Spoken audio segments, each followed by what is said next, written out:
two partners that think the same, one of them is unnecessary, right? And so I've needed people to slow me down in business a lot, because I'm not analytical. I don't want to look at numbers. I just want to make decisions, move forward, and do it as fast as I can, but also like with some caution, but very fast. How do you manage your money now?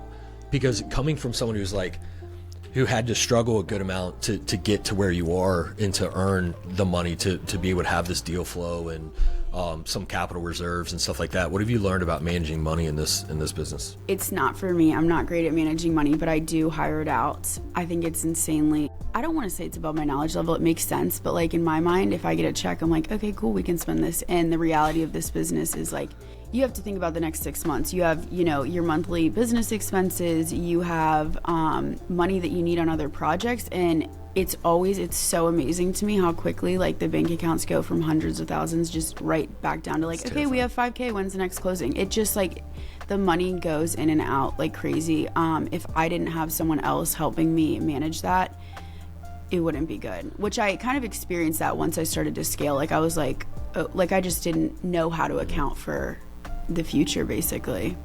Does that look like are you partnering with this person, or are you like outsourcing to like a bookkeeper or something like that? It's my dad. I brought him in. Oh, cool. Yeah. Yeah. So he in the beginning like helped with like creating like a spreadsheet, like literally just a spreadsheet where then I would go in and track all my expenses.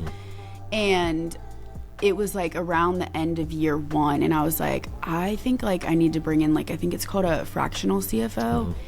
And he was like worried that like I was gonna like sell my business or like do something. And so he was like, gave me a proposition and was like, here's what I'll handle, here's what I won't handle, this is what I want for it. And I was like, of course, it's my dad. Like, so that's awesome. Yeah. And there's been times that we think differently. I'm such a risk taker, and he's so conservative. And I'm like, what do you mean we can't touch that money? Like, so we've had to go back and forth on that. But at the end of the day, there's no one else that I would want to be paying. That sounds like an awesome partnership, quite frankly. I mean, as long as you guys can resolve whatever disagreements you have, but like two partners that think the same, one of them is unnecessary, right? And so I've needed people to slow me down in business a lot, because I'm not analytical. I don't want to look at numbers. I just want to make decisions, move forward, and do it as fast as I can, but also like with some caution, but very fast.